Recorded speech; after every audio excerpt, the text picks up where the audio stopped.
Ce matin en Beauce. Moi qui est passionné de tout ce qui a trait à la Deuxième Guerre mondiale, j'étais tombé comme un enfant dans un magasin de bonbons, un magasin de M&M, si vous voulez, à New York, quand José Veilleux était venu nous rencontrer pour nous parler d'un beauceron qui avait été décoré pour un acte de bravoure qu'il avait... un exploit qu'il avait réussi lors de la Deuxième Guerre mondiale en 1900, en la guerre de 39-45. Elle a décidé de revivre ou aller voir où est-ce que son oncle avait, ou son grand-oncle avait posé ses gestes héroïques et de quoi il s'agissait. Et on parlait de la région de Sonsbeck. C'est bien ça, José Veilleux? Oui, bonjour. M. Cloutier. Bon, résumons un peu très rapidement l'histoire de celui qu'on appelait Senior. Qu'est-ce qu'il a fait? C'est un brancardier lors de la Deuxième Guerre mondiale et il a été décoré par l'armée canadienne de bravoure qu'il avait posé à ce moment-là. C'était quoi exactement le geste de bravoure qu'il avait posé? Oncle Senior, oui, effectivement, il était brancardier dans le régiment de la Chaudière. Il a débarqué au jour J, il a été au front là, jusqu'à la fin de la guerre. Et rendu en Allemagne, son unité était positionnée dans la région de la Rhénanie du Nord, à 60 km au sud de Nimègue. Ils ont eu l'ordre de prendre possession des fermes qui étaient sur le chemin en direction du village de Sonsbeck. À ce moment-là, rendu sur une ferme, la région devait être, devait plus avoir d'Allemands, mais c'est pas ce qui s'est passé. Donc, sur la ferme, ils ont été pris en embuscade par des Allemands cachés dans une petite forêt, 150 mètres de la ferme, qui les ont bombardés pendant plus de 24 heures. Et là, il y avait des blessés. Il y en a qui ont réussi à se cacher dans des tranchées initialement bâties par les Allemands pour se défendre. Mais par contre, il y avait des blessés dans le champ, entre la forêt et la ferme, qui criaient à l'aide, mais les tirs des Allemands empêchaient les soldats d'aller les chercher. Oncle Senior, il a sorti sa cachette par lui-même, il a été chercher les blessés au risque de sa vie et il les a ramenés en sécurité. Et leur, par voie de conséquence, sauver la vie. Et là, vous avez décidé de retourner dans cette... Résumons rapidement là, tout ce que ça représentait comme démarche et pour finalement arriver à créer un lien d'amitié un peu rare avec les Allemands, vous là. J'ai débuté les recherches en 2022. J'avais à peu près pas d'informations. On ne savait pas où il avait fait son acte de bravoure. J'ai réussi à retrouver la citation dans les archives de l'armée canadienne. Ça s'était passé en Allemagne. Grosse surprise pour moi. Je pensais pas que ça s'était passé aussi loin durant la guerre. J'ai commencé des démarches, j'ai lancé des perches un peu partout et les Allemands ont reçu mon courriel. Ils m'ont répondu. Des gens qui s'occupent, c'est la Société d'histoire de Sonsbeck. Ils ont décidé d'aider la Canadienne. Ils ont embarqué dans les recherches avec passion et après des centaines d'heures de travail et d'échanges d'informations entre eux et moi, on a réussi à retrouver la ferme où ça s'était passé. On a même fait un documentaire sur vous en Allemagne. Oui, le documentaire est parti d'une idée d'un cinéaste de Feed, qui a une compagnie de production à cet endroit. Et lui, lorsqu'il a été mis au courant des recherches, on n'avait pas encore retrouvé la ferme, mais il a trouvé ça tellement passionnant qu'il s'est dit qu'il fallait absolument faire un documentaire sur cette histoire de recherche, sur cet acte de bravoure d'un Canadien qui était passé dans leur patelin. Là. Et l'histoire de recherche, évidemment, c'est l'histoire de vos recherches qu'on a mis dans ce documentaire-là. Exactement. Un mélange d'images, de vidéos historiques de l'époque que les Allemands ont retrouvées dans les archives britanniques au fil des années et mon passage sur place l'année dernière.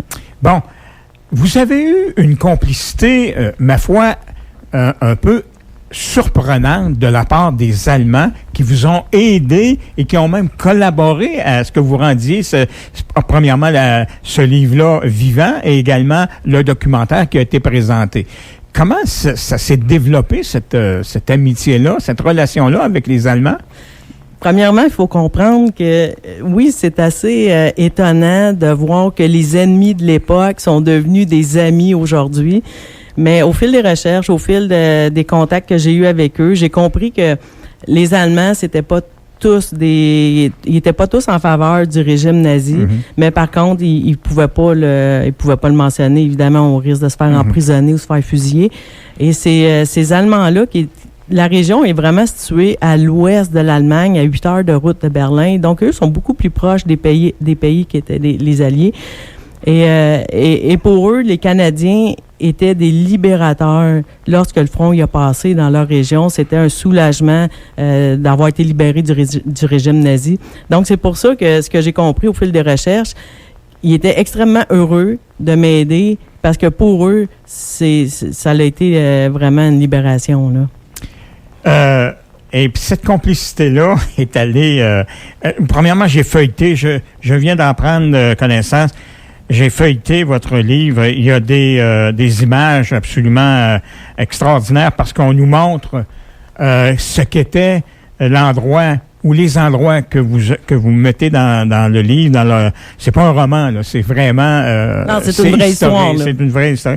On nous montre de quoi ça avait l'air en 1942 et on compare avec de quoi ça a l'air aujourd'hui. Qu'est-ce que le livre va raconter exactement? Premièrement, le livre s'appelle « L'acte de bravoure, un beauceron sur le front de l'Europe de l'Ouest de 1939-1945 » et on voit la photo de Senior. Oui, la page couverture du livre représente bien notre oncle Senior. Il était humble, il se vantait pas. C'est pour ça qu'est-ce qu'il avait fait pour mériter sa médaille, on ne le savait pas. Fait que je suis partie un peu votre grand-mère voulait pas, si je me souviens bien, que vous regardiez ses uniformes et tout ça? Oui, effectivement. Ma grand-mère avait son habit d'armée dans le garde-robe et c'était comme interdit d'aller voir ça. C'était une pièce précieuse là, qu'elle conservait dans sa maison. Donc, lui, c'était un personnage très humble qui ne se vantait pas de ses exploits. Et vous, c'est la médaille qui vous a attiré plus qu'autre chose. Je voulais savoir c'est quoi qu'il avait fait au juste parce que je n'ai tout le temps entendu parler dans la famille.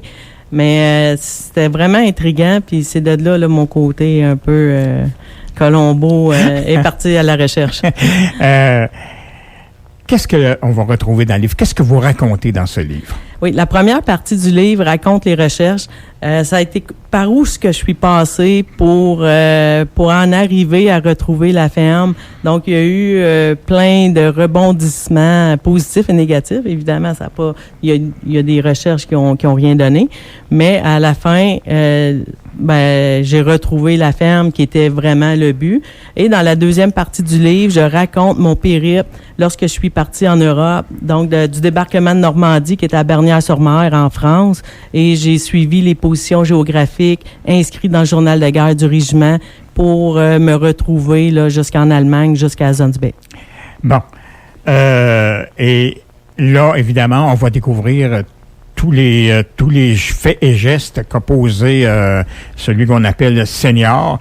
Et on va aussi raconter tout le parcours que vous avez eu à faire pour finalement réussir à tout découvrir. Est-ce que vous avez, d'après vous, tout découvert de ce qui s'est passé? Non, j'ai encore plusieurs choses à découvrir encore. Je sais que toute la partie qui ils ont été entraînés en Grande-Bretagne, j'ai pas touché à ça. Ça, c'était mettons 1941-1944. Et je me suis donné une mission. Il a été amoureux d'une femme en Hollande qui a pas pu ramener au Canada. Donc, j'aimerais retrouver la famille de cette femme. Vous avez le nom? Non, c'est vraiment une aiguille dans une botte de foin. OK, je comprends. Parlons du documentaire. Il a été présenté. Dans quelles circonstances ça s'est passé? Le documentaire a été fait au courant de l'année suite à mon passage. Il a été diffusé en première au mois d'avril en Allemagne, à Zonsbeck. Et la particularité, c'est qu'il a été présenté dans une salle-restaurant avec plusieurs écrans de Zonsbeck. Et cet endroit a été bombardé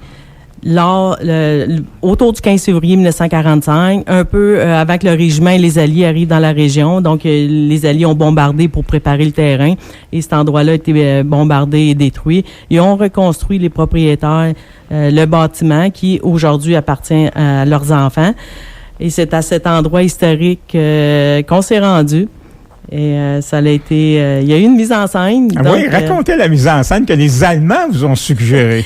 Oui, on est tellement rendus de bons amis que les Allemands m'ont demandé... initialement, je pouvais pas me rendre sur place. Donc, je n'avais malheureusement plus de vacances. À la dernière minute, mon employeur m'a autorisé, à y aller. Et à ce moment-là, les annonces qui avaient été faites là-bas à Zonsbeek, c'est qu'il y aurait une entrevue en direct du Canada avec moi. Et là, à la dernière minute, j'ai dit aux Allemands, je vous réserve 2 billets pour votre représentation. Donc, ça a été l'euphorie. Et je leur ai demandé de ne pas le Gardez ça secret. Oui, exactement. Exactement. Et là, ils m'ont demandé, ils disent, serais-tu willing de faire une mise en scène, ce que j'ai accepté. Et la mise en scène était que je leur envoyais une vidéo de moi. Et dans la vidéo, je leur disais que je ne les entendais pas, que ça ne fonctionnait pas, la connexion, et que je redémarrais l'ordinateur pour essayer de me reconnecter. Et il y avait une traductrice parce que tout ça se passait en allemand. Et la pauvre traductrice ignorait totalement ce qui se passait ou la mise en scène qui avait été préparée. Exactement. Donc, Margit, la traductrice, elle me parlait et je lui répondais. Ça donnait bien mes réponses. Et là, à ce moment-là, nous, on était, mon conjoint et moi, on était dans une salle derrière le restaurant et j'étais morte de rire. Et là, la pauvre Margit était complètement désemparée que ça ne fonctionne pas. Et là, c'est là que Thomas il a pris le micro puis il a dit en allemand évidemment, il dit si ça ne fonctionne pas, on a une autre solution. Et c'est de là qu'il nous a présenté là aux spectateurs et ça a été, je pourrais quasiment considérer ça comme l'euphorie des spectateurs. J'imagine. Comment vous avez apprécié le documentaire qui a été fait? Parce que, évidemment, vous en êtes au cœur de tout ça. Comment vous avez vécu ça? Comment vous le voyez, ce documentaire-là, réalisé par les Allemands à votre sujet? Moi, je pense que... moi, ça m'a beaucoup touché. Donc, c'est très émotif de savoir que les ennemis d'autrefois remettre vivant ce qu'il a accompli en Allemagne et de savoir que même eux, ils ont été émotifs. Les spectateurs dans la salle, on pouvait entendre une mouche voler. Les gens ont été très respectueux, très émotifs. Et même à la fin du documentaire, il y a eu 2 représentations durant la soirée. Les gens sont venus nous voir et ils m'ont remercié. Ils ont remercié notre oncle, ils ont remercié les Canadiens de les avoir libérés. Il y en a un, entre autres, un Allemand, il pleurait. C'était... pour eux, là, c'était une histoire qu'il ne faut pas oublier. Et là, est-ce qu'on va pouvoir le voir à un moment donné ou à un autre, ce fameux documentaire chez nous? Et votre livre, on peut se le procurer où? Est-ce qu'il y a eu un lancement officiel qui a été fait? Le lancement de mon livre va se faire samedi cette semaine, 25 mai, à 13h. À quel endroit? Ici, à Saint-Georges-de-Beauce, au Centre Marie-Fitzbach, à la salle Denise Rodrigue. Et le documentaire, traduit en français pour nous, va être présenté à 13h45, 14h45 et 15h45 pour le bénéfice de tous. Bon. Le documentaire en question est réalisé par un cinéaste allemand, si j'ai bien compris? Exact. OK. Et tout ça a été traduit en français. Et on va pouvoir... Qu'est-ce qu'on voit? Les images qu'on voit, ça représente quoi, là? Ils ont été recherchés des vidéos historiques qui ont été tournées par l'armée canadienne, les Alliés. On voit les soldats se préparer avec les tanks. On voit également l'arrivée des soldats dans Zonsbeek. Ensuite de ça, on voit des soldats se promener à pied. C'est vraiment touchant de savoir que nos gars du régiment de la Chaudière, notre oncle, c'est exactement ce qu'ils ont vu, ce qu'ils ont vécu. C'est assez, même je dirais à la limite troublant là, de voir ces images-là. OK. Et évidemment, votre oncle doit vous en vouloir. Parce que lui, il ne voulait pas qu'on parle de lui. C'est un homme réservé. Est-ce que... Comment vous vous sentez de dire, je suis allé contre sa volonté, il voulait pas qu'on parle de ses exploits et j'ai été aussi loin que me faire des amis de ses ennemis, des gens qui ont peut-être tiré sur lui alors qu'il voulait sauver les blessés. Comment? Avez-vous pas l'impression de l'avoir trahi? Non, pas. Je pense pas, parce que tout le long des recherches, j'ai ressenti sa présence. Même dans mon périple en Europe, il s'est passé des choses. Et ça, vous le décrivez dans le livre. Hein? Oui, oui, je le décris. C'est assez. Ça aussi, c'est troublant de savoir qu'il y a des nuits, je me suis réveillée, j'étais en conversation avec lui. Fait que je pense qu'aujourd'hui, il est content. Il doit être content de savoir que maintenant, la vérité est connue. Parce que des héros de guerre comparables à votre oncle, à votre grand-oncle, il n'y en a pas eu tant que ça. Et surtout que lui, c'est pas un exploit d'offensive militaire. Ça a été davantage pour sauver. Il n'était pas armé, lui, finalement. Il était brancardier. Il allait chercher ces gens-là au péril de sa vie pour les amener dans un endroit sécuritaire et éventuellement faire en sorte qu'on puisse les soigner. C'était vraiment au péril de sa vie. C'est quand même un acte héroïque qui a été, bravo grâce à vous, bien souligné dans ce livre-là, l'acte de bravoure, que ça sera bientôt disponible dans n'importe quelle librairie? Ou, je me suis auto-publié. Donc, j'ai tout fait moi-même de A à Z du livre, les corrections du livre, etc. Donc, il va être disponible ce samedi en main propre ou sur les sites numériques. OK. Donc, on rappelle samedi? Samedi 25 mai, Centre Marie-Fisbach, ici à Saint-Georges, salle Denise Rodrigue. Vous serez sur place et vous expliquerez à ceux qui veulent en savoir plus tout ce qui s'est passé dans cette merveilleuse aventure. Merci beaucoup, José Veilleux, et félicitations encore une fois. Merci. On s'arrête.